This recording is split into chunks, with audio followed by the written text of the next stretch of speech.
오늘은 이제 사도신경에 대해서 우리가 이번 연도 상반기에 남기한 목사님과 제가 전하게 되었는데요. 두 번째 시간입니다. 그래서 제목도요, 제가 남기한 목사님이 제목을 정한 걸 보고 벤치마킹을 했어요. 제목 정하기가 정말 어려웠는데 어떻게 정하실까 봤더니 그냥 적으셨더라고요. 천지를 만드신 하나님 아버지를 믿사오며. 그래서 저도요 이렇게 적었습니다. 그 외아들 우리 주 예수 그리스도를 믿사오니 이렇게 적었어요. 그런데 우리가 1시 20분에 신앙 고백함으로 시작을 하잖아요. 우리가 항상 사도신경으로 먼저 주님 앞에 나아가게 되는데, 여러분 이 사도신경에 대해서 첫 시간에 남기한 목사님께서 이제 말씀을 해주셨죠. 그럼 이 사도신경을 우리 다시 한번 기억을 해보면, 이 사도신경이 왜 중요할까요? 왜 이 사도신경이라는 우리가 믿는 바를, 사도들이 믿는 바를 이렇게 명확하게 정의를 내려놓았을까 생각할 필요가 있다라는 거죠. 그래서 이 사도신경 안에는요 정말 짧은 내용이에요. 되게 간략하게 되어 있고 수많은 신학들과 수많은 이야기들을 어떻게 보면 엑기스를 이렇게 막 모아서 엑기스를 짜서 나온 게 바로 이렇게 짧은 사도신경으로 만들게 되었다라는 것이죠.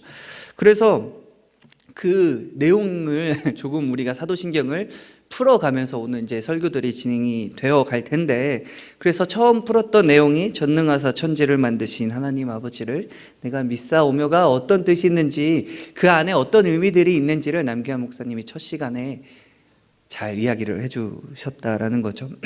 그러면 오늘은 그 외아들 우리 주 예수 그리스도를 믿사오니에 대한 부분들이 그 안에 어떤 의미들이 있는지, 어떤 것들을 이야기를 하고 있는지를 우리가 생각해 볼 필요가 있다라는 것인데요. 그런데 한 가지 우리가 의문점이 항상 하나가 있어야 됩니다. 이 사도신경에서 왜 우리 그 외아들이라는 표현, 그리고 우리 주 예수 그리스도를 믿사오니 이렇게 이야기를 한다라는 것이죠. 왜 이야기를 했을까요? 그냥 처음 부분에 전능하사 천지를 만드신 하나님 아버지를 내가 믿사오며, 이거 하면 사실 끝난 거 아닌가요? 여러분 어떻게 생각하시나요? 그런데 갑자기 우리 주 예수 그리스도를 믿사오니 라고 또 고백한다라는 말이죠. 왜 이런 고백이 필요했을까요? 왜 예수님이라는, 어떻게 보면 우리의 구원자 되신 그 예수님을 지금 강조하면서 사도신경에 지금 표현을 하고 있는데, 우리가 아까 말했듯이 엑기스라고 말씀을 드렸어요. 이 예수님이 반드시 있어야, 이 고백이 반드시 있어야만 우리가 올바르게 믿는 것이고 올바른 믿음을 가진 것이다라는 것을 보여주고 있는데, 왜 이 예수님이 등장을 했는지 우리가 생각해 볼 필요가 있습니다. 왜 그럴까요? 단적인 예로요 되게 재밌는 이야기가 하나 있어요. 여러분 이 세상에는요 하나님을 믿는 종교가 세 개나 있어요. 하나님을 믿는다라고 하는 종교가 세 개나 있어요. 그런데 첫 번째는 너무나 우리가 잘 아는, 당연하게도 우리죠. 교회예요. 교회가 하나님을 믿죠. 그런데 우리 말고도요 두 개나 되는, 우리가 대중적으로 잘 알려진 종교가 두 개나 더 있습니다. 뭐가 있을까요? 지금 제가 사실 이 청년부 예배 때는 처음으로 시도해 보는데, 이 많은 사람 앞에서 자신 있게 손들고 뭐입니다 라고 대답하실 수 있는 분이 계시다면 용기를 내주시면 감사할 텐데 없을 것 같습니다. 혹시 네, 말씀해 주셔도 돼요. 천주교요? 근데 천주교도요 교회예요. 그렇죠? 천주교도 하나님을 믿고, 거기는 하나님을 믿는 건가요? 그런 이단들 제외하고 전 세계적으로 알려져 있어요. 어디일까요? 네? 지금 누가 얘기했죠? 맞아요. 유대교. 우리 뒤에 정지상 우리 담임 목사님 아들입니다. 역시.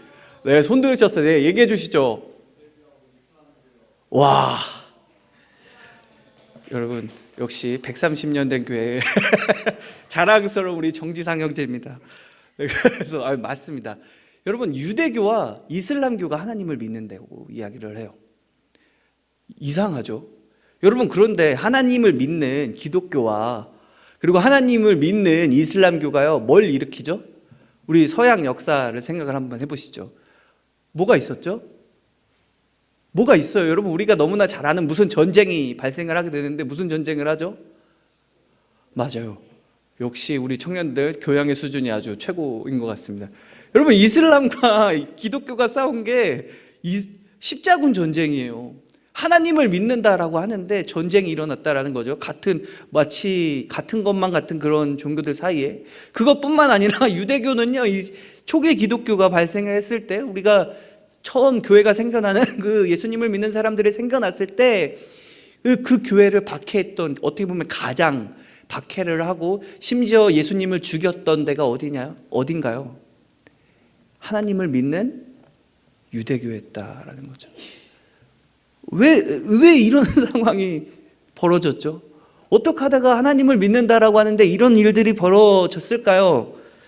그 이유는 예수님을 통하지 않고는요, 아까 말한 우리가 고백했던 것처럼 사도신경에 있는 그 외아들 우리 주 예수 그리스도를 내가 믿사오니라는 고백이 없다면, 그 예수님을 통하지 않는다면요, 하나님이 우리에게 원하시는 그 모든 일들과 하나님의 뜻과 계획과 하나님의 마음을 온전히 깨달을 수 없기 때문이다라는 것입니다. 왜 그럴까요? 이걸 어떻게 할 수 있을까요? 예수님이 말씀하셨어요. 내가 길이요 진리요 생명이니 나로 말미암지 않고는 아버지께로 갈 자가 없다 말씀하셨다라는 것입니다.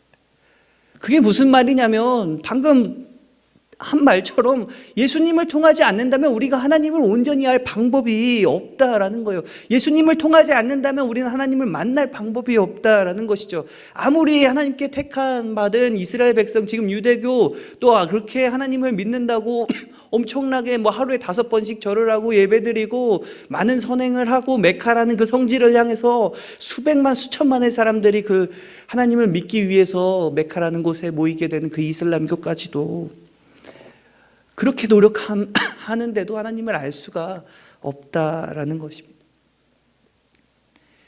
그래서 우리가 예수님을 믿고 예수님을 알고 예수님을 통하여 하나님 앞에 나아가는 것이 우리에게 너무나 중요한 일이다라는 것을 지금 이 고백을 통해서 우리의 삶에 적용시키고 있다라는 것입니다. 그렇다면 여러분, 이 예수님은 어떤 분이실까요? 이 예수님에 대해서 사실은 잘 정리를 하고 있는 게, 여기 제가 알기로는 총신대 신학과 다니시는 분이 최소 2명은 있고요. 그리고 좀 많은 지식이 있는 걸로 알고 계신데, 여러분 지금 예수님이 어떤 분이신지에서 다루고 있는 신학적 용어를 뭐라고 이야기를 하냐면 기독론이라고 이야기를 합니다. 이 사도신경 안에 예수님이 어떤 분이신지에 대한 설명들이 반드시 필요하다라는 것이죠. 그래서 우리가 그 기독론 안에 예수님이 어떤 분이신지에 대해서 조금 이 시간 우리가 한번 살펴보는 시간을 가지려고 한다라는 것이죠. 그럼 예수님은 누구였을까요? 우리가 그렇게 예수님을 믿사오니라고 고백을 하는데요, 우리가 예수님을 믿는 게 정말 정말 중요한데, 그럼 그 예수님은 무엇을 하셨고 무엇을 위해 이 땅에 오셨으며 어떤 분이신가가 되게 중요하다라는 거예요. 우리가 예수님을 아는 것이, 알아가는 것이 매우 중요한데, 그럼 예수님은 누구신가? 먼저 그 이름부터 한번 살펴보려고 합니다. 구약 성경에서 나오는 수많은 인물들이 있죠. 근데 그 인물들 가운데 다양한 이름들이 있어요. 다양한 이름들이 있는데 그 이름들은 어떤 의미를 가질까요? 구약 성경에 등장하는 많은 사람들, 많은 이름들이 등장을 하는데 그 이름들이 의미하고 있는 바는 뭐냐면 그 사람의 정체성을 나타내고 있다라는 것이죠. 그 사람이 앞으로 할 일이나 아니면 그 사람이 어떤 상황에서 겪었거나 그 사람이 어떻게 될지에 대한 그런 많은 부분들, 그 사람의 정체성 아니면 나아갈 방향성까지 그 사람의 이름에 담겨 있다라는 것이죠. 그래서 우리가 구약 성경을 살펴볼 때 아브라함, 이삭, 야곱, 나중에 이스라엘이 되죠.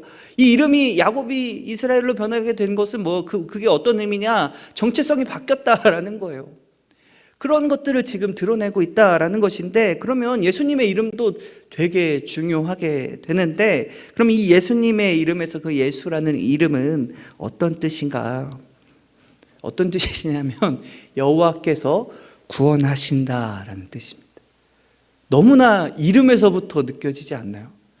예수님이 무엇을 하실지, 예수님이 왜 오셨는지, 예수님께서 어떻게 하실지가 너무나 명확하게 그 이름 가운데서도 그 정체성이 명확하게 드러난다라는 것이죠. 그런데 우리가 너무나 잘 알게도 여호와께서 구원하신다, 예수님께서 우리를 구원하셨는데, 이 예수님께는요 참 특별한 것이 있었어요. 어떤 것이 있었는가? 바로 신성이 있었다라고 이야기를 합니다. 신성, 어려운 말이죠. 그러면 신성에 반대되는 걸 인성이라고 이야기를 하거든요. 그런데 여러분, 인성, 네, 황인성 지금 엄지를 치켜들었는데 그 얘기를 하는 건 아니었고요. 우리 인성은 뭐죠? 인성? 그죠? 우리 인성이란 말을 많이 쓰잖아요. 그렇죠? 인간성이라는 뜻이죠. 인간성. 그러면 신성이면 결국 신으로서 하나님의 어떤 본성을 가지고 있다, 본질을 가지고 있다라는 것을 이야기를 하고 있다라는 것이죠. 그럼 예수님은, 우리가 삼위일체를 이야기를 할 수밖에 없는데, 예수님은 우리 삼위일체 얘기하면 성부, 성자, 성령님, 그래서 세 분이 한 분이시다라고 이야기를 하죠. 이 삼위일체를 어떻게 설명하거나 이해하거나 어떤 다른 모든 것들을 했을 때 참 거기서 발생되는 많은 이단들이 있는데, 제가 결론을 내렸습니다. 아, 삼위일체는 그냥 믿는 거구나, 이걸 설명하기에는 참 어렵다라고 결론을 내렸는데요, 결국에 하나님이 이 땅에 오신 거예요. 예수님으로 세 분이시서 한 분이시니까 하나님이 이 땅에 오신 거예요. 그렇기 때문에 하나님으로서의 그 신성, 하나님으로서의 본성을 가지고 있었다라는 것이죠. 그걸 어떻게 알 수 있을까요? 성경에서 예수님이 행하신 일들을 살펴보면 알 수 있는데, 귀신 들리고 눈 멀고 병 들고 문둥병을 고치시고 또 죄를 사하여 주시는 그 모습들을 보면서 알 수 있게 된다라는 것이죠. 여러분, 문둥병이나 이스라엘 당시에 문둥병이나 어떤 선천적으로 장애를 가지고 태어나는 사람들은 어떻게 여김을 받았는가, 어떻게 평가가 됐는가? 저 사람은 하나님께 저주받았다, 죄인이고 죄악이 넘쳐서 저주받아서 저렇게 되었다라는 것을 보여주고 그렇게 평가를 받았는데, 여러분, 그 문둥병 걸린 사람들, 그리고 그렇게 선천적으로 장애가 있던 사람들, 결국 죄인이었겠죠. 이스라엘 사람들이 바라봤을 때 죄인이고 참 왜 있는지 모르는 그런 사람들이었겠죠. 근데 그런 사람들을 가지고 하나님께서 그들과 함께 하셔서 어떻게 하셨는가? 예수님께서 치유해 주세요. 이게 무슨 말이냐면, 여러분, 죄를 사함받았다라는 거예요. 죄 때문에 저주를 받아서 어떤 장애를 가지고 있었는데 이게 회복되었다라는 말은 무슨 말이냐? 죄에서 사함을 받았다, 이제는 하나님과 함께 할 수 있게 되었다라는 것들을 보여주고 있는 기적들이다라는 것이죠. 오병이어의 기적, 또 물로 포도주를 만드신 것, 또 바다 위를 걸으신 것. 여러분, 이 바다는요, 남기환 목사님 저번에 말씀을 했죠. 이 바다라는 곳은 어떻게 보면 악의 세력이 있는 곳, 어떤 참 하나님과 적대되는 그런 악의 세력이 가득한 곳을 바다라고 하는데, 여러분, 이 바다 위를 걸으셨을 때 어떤 일이 벌어지는가? 이 악한 세력을 예수님께서 밟으셨다라는 것이죠. 물 위를 걷는다라는, 그게 왜 이런 표현들이 나왔을까라고 해봤을 때 그런 의미들도 있다라는 것이죠. 그런데 누가 감히 하나님이 아니고서야 이런 일을 할 수 있겠냐라는 것이죠. 심지어 뭐라고 이야기를 하시는가? 안식일의 주인이 나다라고 이야기를 하시면서, 참 하나님께서 이 안식일을 만드신 그 이유들, 또 하나님이 뜻하신 그 모든 하나님의 계획들과 뜻들, 하나님께서 원하시는 바대로 하나님의 말씀을 이스라엘 백성들에게 온전히 전하셨다라는 것이죠. 이것은 하나님이 아니고서야, 신성이 없고는 불가능한 일이었다라는 것을 우리가 성경 말씀에서 예수님의 하신 일들을 통해 알 수 있다라는 것입니다. 그러면 예수님은 하나님이시다라고 우리가 알고 있는데, 그럼 예수님은 신성만 가지고 계셨는가? 그런데 아니다라는 거예요. 예수님은 또 뭘 가지고 계셨는가? 인성을 가지고 계셨다라는 것입니다. 예수님이 그냥 인간이었다라는 것을 고백하고 있다라는 것이죠. 이건 어떻게 알 수 있는가? 예수님께서 우리와 마찬가지로요, 피곤해하시고 또 우리와 마찬가지로 불쌍히 여긴 어떤 감정을 느끼시고요, 또 어떻게 보면 땀이 피가 되도록 하나님께 의지하고 기도하며 나아갈 수밖에 없었다라는 것이죠.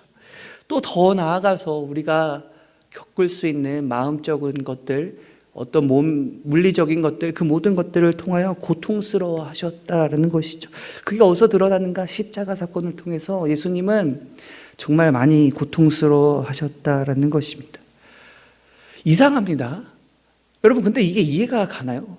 이게 예수님이다 지금 우리가 고백하고 있다라는 것이죠. 이게 무슨 말이냐면, 정리를 해보면요, 예수님은 100% 하나님이신데요, 그리고 또 예수님은 100% 인간이다라는 고백이다라는 것이죠. 이해할 수 없는 일들이에요. 우리가 본질에 대한 그 개념에 대한 이해도 사실은 어려운데, 어떻게 한 사람이 하나님이시면서 인간일 수 있는가? 이해할 수 없는 일이다라는 거죠. 우리가 마치 삼일체처럼. 그래서 우리는 이것을 어떻게 하기로 했는가? 그냥 믿겠다 결정을 했다라는 것입니다. 우리는 이해할 수 없으나, 그러니까 우리가 이해할 수 없는 그 하나님이시나 우리는 그것을 믿겠다, 나아간다라는 것이죠. 그러면요, 왜 하나님께서, 왜 예수님께서 그렇게 참 하나님으로서, 참 인간으로서 이 땅에 오실 수밖에 없게 되었는가? 왜 성령으로 잉태되셨는가? 왜 그랬을까요? 우리가 원죄를 가지고 있었다라고 말씀을 드렸습니다. 우리 창세기, 우리 남기현 목사님 제발 했던 것들을 우리가 설교를 다 끄집어내 보죠. 창세기에서 어떤 일이 벌어지는가? 아담이 불순종을 하게 돼요. 선악과를 따먹게 됩니다. 그로 인해서 우리에게, 인간에게, 인류에게 뭐가 찾아오냐면 죽음과 고통과 절망이 찾아오게 된다라는 것입니다.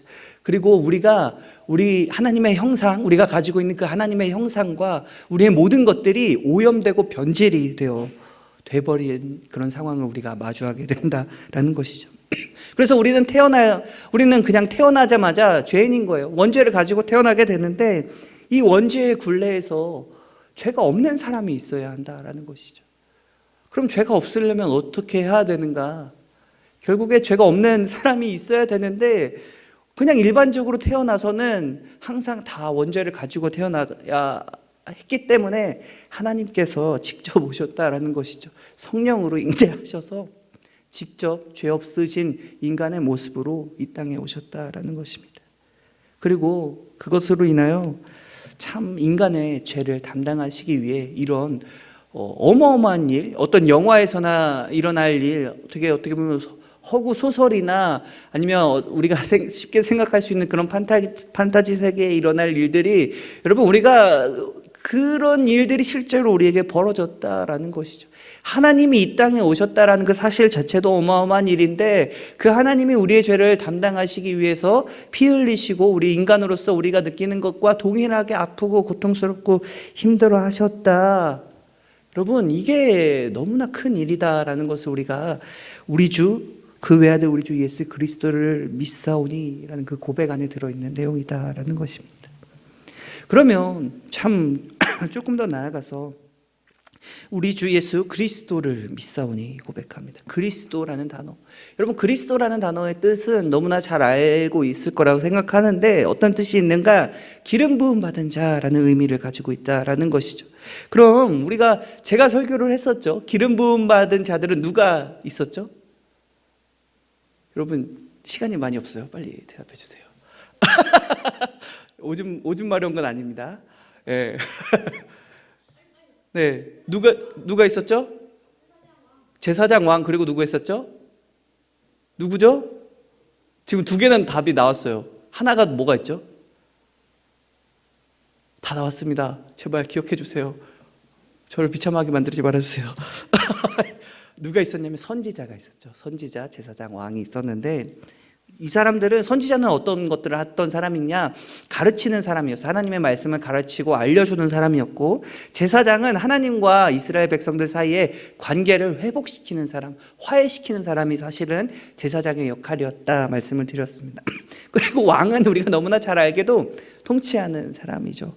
그래서 이 그리스도라는 의미, 기름 부음 받은 자라는 그 의미가 이 선지자, 제사장, 왕의 역할을 감당할 자라는 것입니다. 그럼 예수님이 과연 이 일들을 온전히 감당하셨는가? 그리스도라는 그 의미 가운데서도 그런 의미가 있다라는 것이죠. 우리 예수님이 하신 일들을 생각을 해보면, 예수님이 하나님의 말씀을 가르치셨죠. 선지자의 일을 온전히 감당하셨다라는 것입니다. 그리고 두 번째, 제사장. 제사장으로서 어떤 역할을 하셨을까요? 예수님이 제사장의 역할을 하셨다라고 하는데 어떤 역할을 하셨죠? 우리가 너무나 많이 고백하는, 우리가 너무나 잘 알고 있는 우리를 위해 희생하셨다라는 것입니다. 우리를 위해 죽으시고 또 우리를 구원하신 것이, 그로 인해 우리가 예수님을 통하여 하나님 앞에 나아갈 수 있다는 그 사실 자체가 지금 이 제사장으로서의 역할을 예수님께서 이미 완성하셨다라는 거예요. 더 이상 우리가 예수님을 통하여 하나님 앞에 나아가는 것에 어려움이 없다라는 거예요. 이스라엘 백성들처럼 하나님과 만나고 죽음을 경험하는 것이 아니라 이 예수님을 통해서 우리는 하나님과 완전한 화해가 일어났다라는 것을 보여주고 있다라는 것이죠. 그럼 마지막 왕은 무엇이 있을까요? 마태복음 28장 18절에서 이렇게 이야기를 합니다. 예수께서 나와 말씀하여 이르시되 하늘과 땅의 모든 권세를 내게 주셨으니. 하나님께서요, 예수님께 하늘과 땅의 모든 권세를 주셔서 이 땅을, 이 세상을 다스리게 하셨다. 오늘 말씀을 통해서 고백하고 있다라는 것입니다. 그래서 예수님께서 이 땅을 다스리게 되시죠. 그래서 심판주로 이 땅에 오신다라는 것에서 왕으로서 재림하시게 되는 것을 우리가 기다리고 살아가게 되는데, 참 그래서 우리가 중요한 것을 한 가지 있죠. 이게 왜 예수님의 왕으로서 정말 왜 중요한가, 왜 그 권세를 예수님이 가지시는 게 중요한가. 우리 기도할 때 여러분 마지막에 어떻게 끝내죠? 예수님의 이름으로 기도합니다. 아멘. 여러분, 이 말은 뭐냐면요, 어찌 보면 왕의 칙령을 찍는 거예요. 어떤 명령서를 주는데요, 왕의 칙령을 찍게 된다라는 거죠. 여러분, 우리 기도가요, 예수님의 이름으로 기도하지 않으면 아무런 힘이 없어요. 그런데 어떤 명령서를 우리가 군대에서도 전달을 할 때 막 명령을 적어요. 근데 그 명령에 대한 그 명령권자의 확인이 없으면 그 명령이 온전히 이루어질까요? 없다라는 거예요. 그런데 우리가 예수님의 이름으로 기도합니다라고 했을 때 그 고백은요, 여러분, 이 땅을 다스리는 그 왕의 권세를 힘입는다라는 것이죠. 어마어마한 일들이다라는 것입니다. 여러분, 우리는 이런 고백을 하면서 살아간다라는 거예요. 그 외아들 우리 주 예수 그리스도를 믿는다라는 그 고백이 지금까지 말씀드린 그런 내용을 우리가 다루고 있고, 그 말씀들로 우리가 그 약속을 믿고 그것을 의지하며 그를 믿음으로 살아가고 있다라는 것입니다. 그것이 우리가 가지고 있는 가장 큰 유익이며, 이게 얼마나 큰 일이고 얼마나 큰 감사인지를 항상 기억하는 우리 청년부 되시길 간절히 소원합니다.